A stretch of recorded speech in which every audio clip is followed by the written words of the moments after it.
नमस्कार. इयत्ता 12वी विषय इतिहास.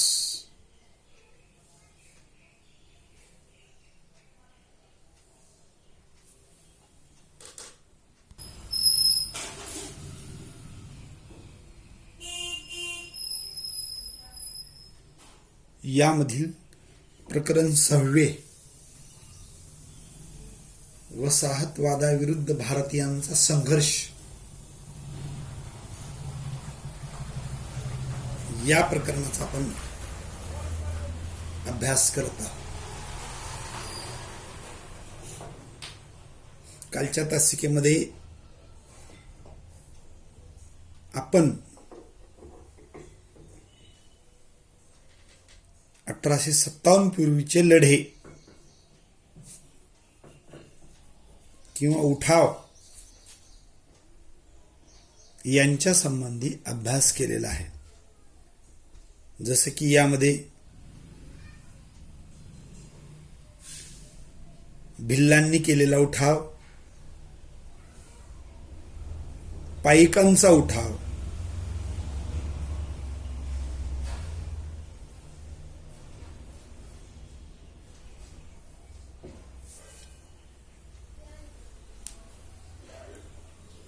या सर्वांचा समावेश आपल्याला करता येतो.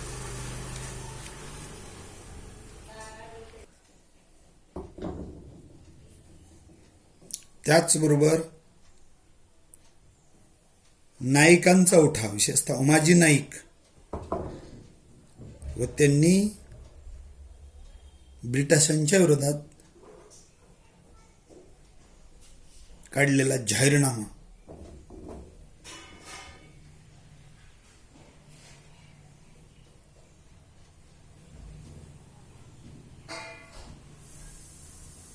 त्याचप्रमाणे सातारा, वाई, भोर, कोल्हापूर येथे सातत्याने चालणारा संघर्ष,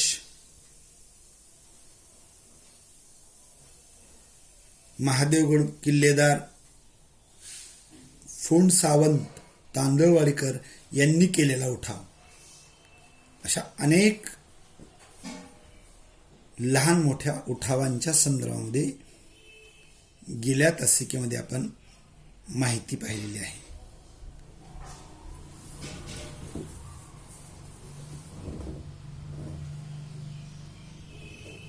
आणि ही सर्व उठाव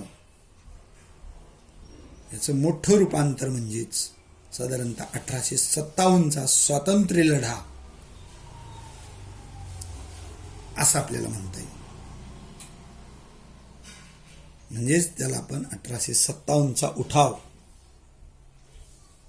असे म्हणतो, की ज्या उठावामुळे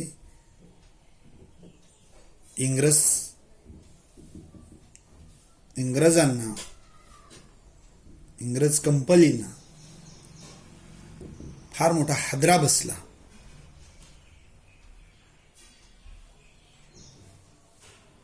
फार प्रचंड प्रमाणामध्ये सर्व भारतभर विरोधाचा सामना करावा लागला. त्यालाच आपण 1857चा स्वातंत्र्य लढा किंवा 1857चा उठाव असे आपण म्हणतो.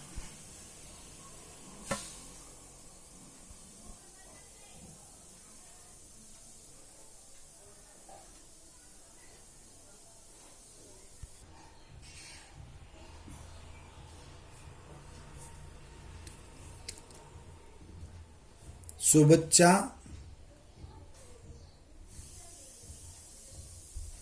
भारताच्या नकाशामध्ये 1857च्या स्वातंत्र्य लढ्याच्या संदर्भामध्ये आपल्याला स्थळांचा अभ्यास करता येईल. यावरून या उठावाचे स्वरूप किती व्यापक आणि मोठे होते हे स्पष्ट होते.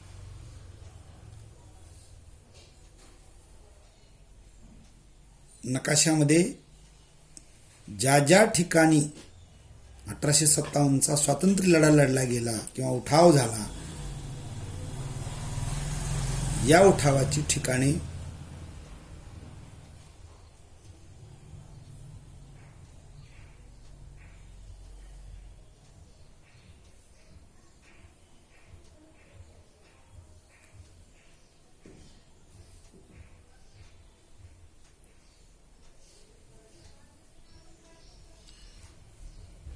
लाल डॉट्सने दाखवलेली आहेत.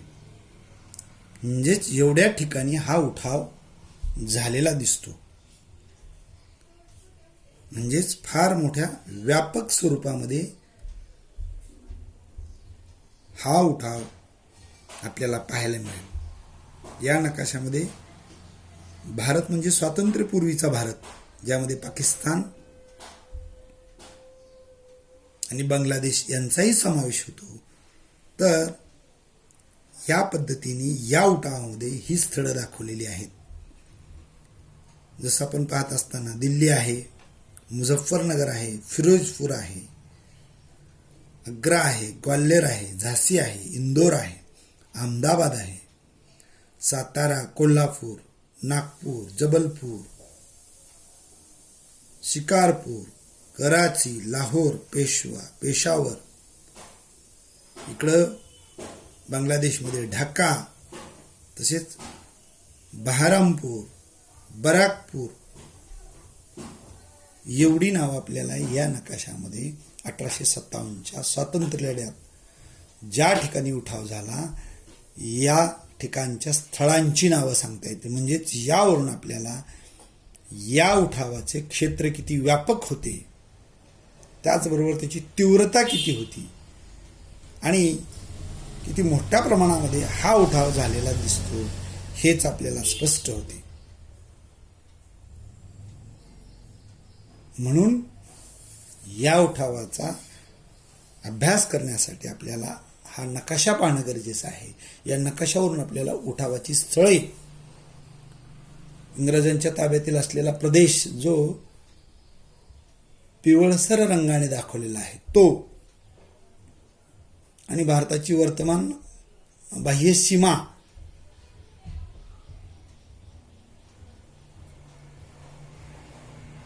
पांढऱ्या रंगाने दाखवलेली आहे. यावरून आपल्याला या नकाशाची तीव्रता आणि व्यापकता या नकाशाच्या माध्यमातून आपल्याला पाहायला मिळते. म्हणजे अशा प्रकारे फार मोठ्या व्यापक स्तरावर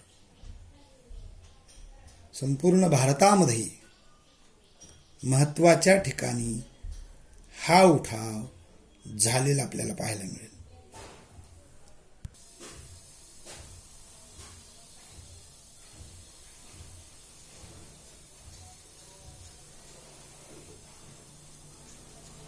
अठराशे 57चा स्वातंत्र्य लढा किंवा उठाव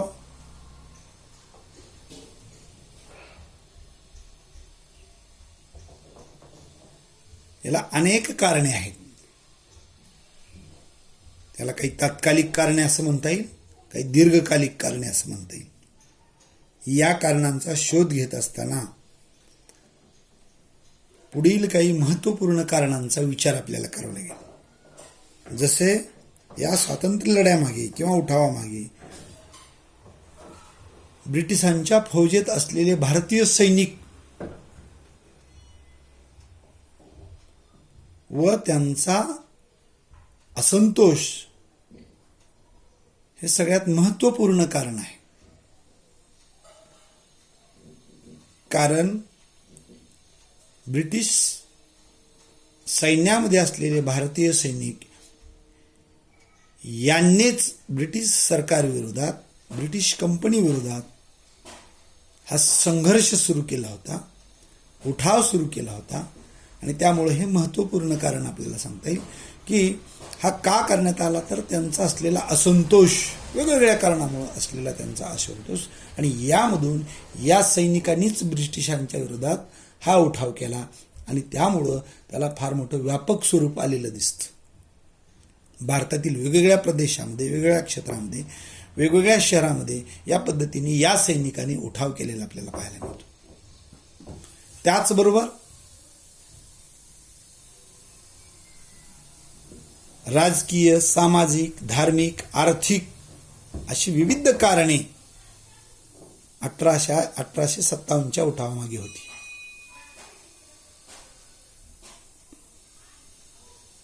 म्हणजेच ब्रिटिशांची राजकीय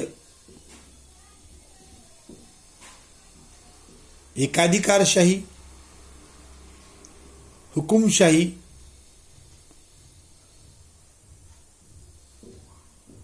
धार्मिक रीतिरिवाज, चालीरीती यांना केलेला विरोध, त्याचबरोबर आर्थिक कारण म्हणजेच इंग्रज हे भारतीयांचं आर्थिक शोषण करत होते यांचाही आपल्याला त्याच्यामध्ये उल्लेख करता येईल. ब्रिटिश फौजेतील भारतीय सैनिकांना देण्यात येणारी वागणूक हे या उठावातील महत्त्वपूर्ण कारण ठरते. ब्रिटिश हे आपल्या फौजेतील भारतीय सैनिकांना चांगली वागणूक देत नव्हते, त्यांच्यावर अन्यायी वागणूक त्यांना देत होते, म्हणजेच एक प्रकारे अन्याय करत होते. त्याचबरोबर इंग्रज सैनिक आणि भारतीय सैनिक यामध्ये भेदभाव केला जात होता. दोघांमध्ये भेदभावाची वर्तणूक दिली जात होती. त्याचप्रमाणे भारतीय सैनिकांना असणारी बंधने, त्यांच्यावर लादलेले नियम, अटी, यामुळे सैनिकांमध्ये असंतोष पसरत गेला. हा असंतोष वाढतच गेला. विशेषतः हिंदू आणि मुस्लिम सैनिक यांच्या ज्या धार्मिक आस्था होत्या, या आस्था देखील इंग्रजांनी पायदळी तुडवलेल्या दिसतात. की जसे हिंदू हा गायींना पवित्र मानतो, तर अशा आस्था त्यावेळेला इंग्रज सरकारने पायदळी तुडवल्या. त्यांच्या भावना दुखावल्या गेल्या, विशेषतः धार्मिक भावना दुखावल्या गेल्या. त्याचप्रमाणे भारतीय सैनिकांच्या भत्त्यात फार मोठ्या प्रमाणामध्ये कपात केली गेली, म्हणजे तो भत्ता कमी करण्यात आला.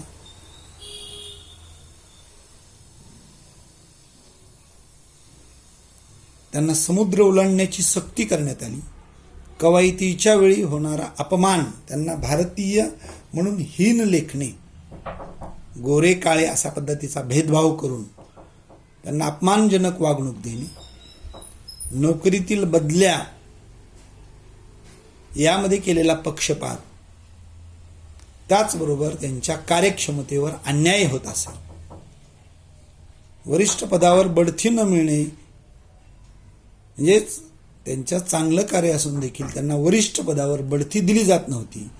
त्यामुळे भारतीय सैनिक फार मोठ्या प्रमाणामध्ये दुखावले गेले आणि या दुखावलेपणामुळेच 1857 मध्ये इंग्रज सैन्यातील भारतीय सैनिकांनी याविरुद्ध बंड पुकारले, याविरुद्ध उठाव केलेला दिसतो.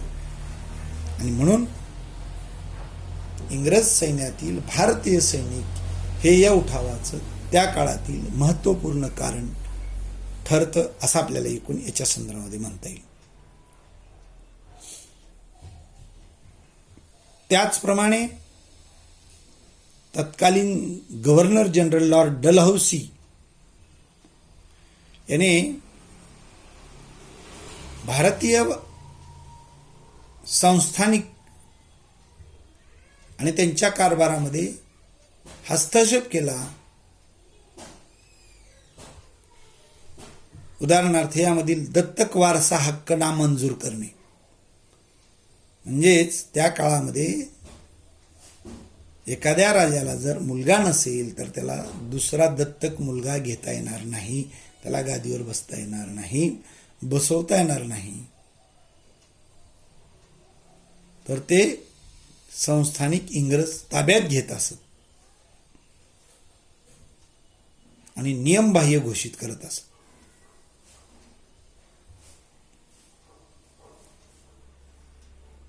अशा पद्धतीच्या विविध कारणामुळे संस्थानिकांमध्ये एक प्रकारचं असंतोषाचं वातावरण पसरलं होतं. संस्थानिकांचे अधिकार, त्यांचे हक्क यावर फार मोठ्या प्रमाणामध्ये गदा आणली गेली. जसं की सातारा, जैतपूर, संबळपूर, उदयपूर, नागपूर, झाशी ही संस्थाने लॉर्ड डलहौसीने खालसा केली. तिथल्या संस्थानिकाचा कारभार काढून घेतला आणि यामुळे देखील संस्थानिक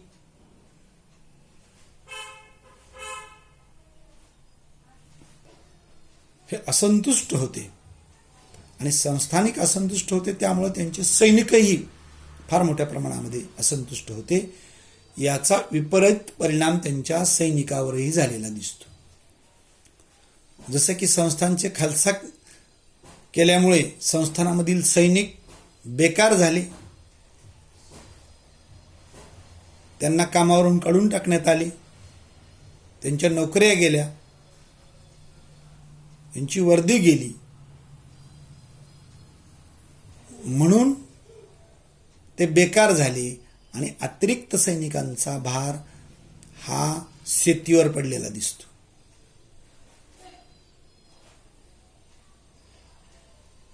भारतातील जे धार्मिक रीतिरिवाज, चालीरीती वगैरे होत्या, या चालीरीती, रीतिरिवाज राज्यकारभाराच्या माध्यमातून कंपनी सरकार हे धर्मबुडवेपणा करत होती असं त्यांचं म्हणणं होतं. म्हणजेच धार्मिक चालीरीती हे नाकारत होते. म्हणजेच एक प्रकारचा तो धर्म बुडवत आहेत अशा पद्धतीची भारतीयांची समजूत झाली. भारतीय सैनिक, भारतीय संस्थानिकांची समजूत झाली. उदाहरणार्थ दत्तक घेण्याचा अधिकार हा इंग्रजांनी नाकारला आणि ही संस्थाने खालसा करण्यात आली आणि आपल्या धर्मावरच गदा येत आहे अशा पद्धतीचा समज भारतीय लोकांचा मोठ्या प्रमाणामध्ये झाला. त्यामध्ये संस्थानिक, सैनिक, त्याचबरोबर संस्थानं खालसा करण्याबरोबरच ब्रिटिशांनी वतनेही जप्त केली. जी पहिली वतनदार पद्धती होती, मोठ्या प्रमाणामध्ये वतनं दिली गेलेली होती, ही वतनंही इंग्रज कंपनीने जप्त केली. त्यामुळे आपली वतनं गेल्यामुळे स्थानिक वर्ग मोठ्या प्रमाणामध्ये नाराज होता. त्यांच्या पण अधिकारावर गदा आली होती. वतनं गेल्यामुळे अधिकार संपुष्टात आले होते आणि हे देखील एक प्रकारे असंतुष्ट होते. हे सुद्धा 1857च्या स्वातंत्र्य लढ्याला कारणीभूतच ठरलेले दिसतं.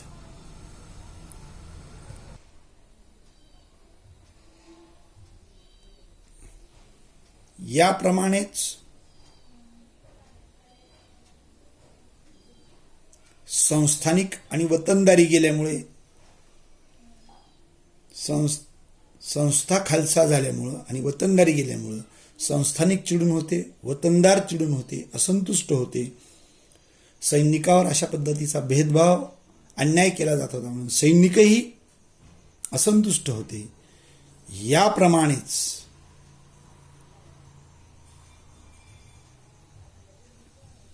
इंग्रज कंपनींनी किंवा इंग्रजांनी भारतातील पीक पद्धती, हवामान, इथली परंपरा याचा विचार न करता भारतामध्ये इंग्रजांनी कायमधारा, रयतवारी, महालवारी या पद्धतीचा प्रयोग केला. त्यामुळे एक तर शेतकरी कंगाल झाले, जमीनदार आणि कंपनी सरकार मात्र यामध्ये श्रीमंत होत गेले. कारण म्हणजे पूर्वी शेतसारा हा वस्तुरूपात भरता येत होता, आता तो रोख स्वरूपात भरावा लागला. तुम्हाला पीक येवो अथवा न येवो, कर हा भरावाच लागेल, तो पण रोख स्वरूपात. उदाहरणार्थ दुष्काळ पडला, ओला दुष्काळ असेल, सुखा दुष्काळ असेल, किंवा पीक जर आले नाही तरीही तुम्हाला हा शेतसारा भरावा लागत असेल.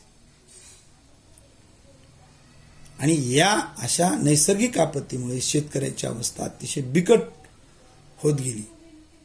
त्यातच साथीचे रोग, दुष्काळ, सर्वाधिक फटका जनावरे आणि माणसे यांना बसायचा. मात्र इंग्रज अधिकारी जुलूमशाहीने, एकाधिकारशाहीने हे कर जबरदस्तीने वसूल करत असत.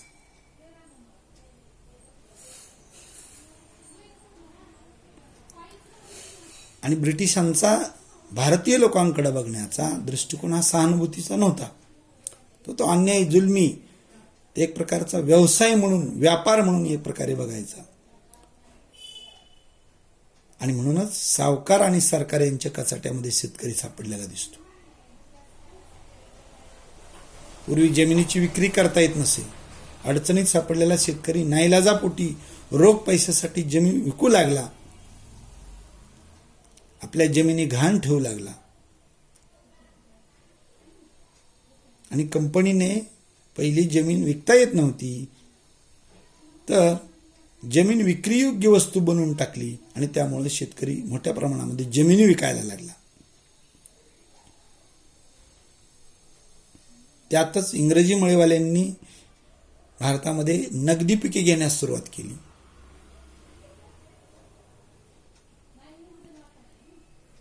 निळीच्या शेतात काम करणाऱ्या मजुरांची अवस्था भीषण झाली.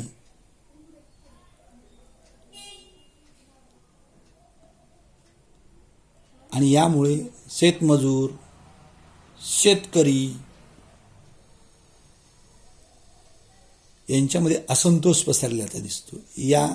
यांना इंग्रजाच्या संदर्भात अविश्वास वाटायला लागलेला दिसतो आणि जनतेचे जगणे अवघड झाले. अशा प्रकारे हुकुमी, जुलमी, अन्यायी राजवटीविरुद्ध बंड करावे असं एकूणच इथल्या सर्वांनाच वाटू लागलं. त्यामध्ये शेतकरी, कामगार वर्ग, सैनिक, संस्थानिक, वतनदार आणि यामधूनच 1857चा उठाव, 1857चा स्वातंत्र्य लढा प्रारंभ झाला असे आपल्याला एकूण याच्या संदर्भात म्हणता येईल.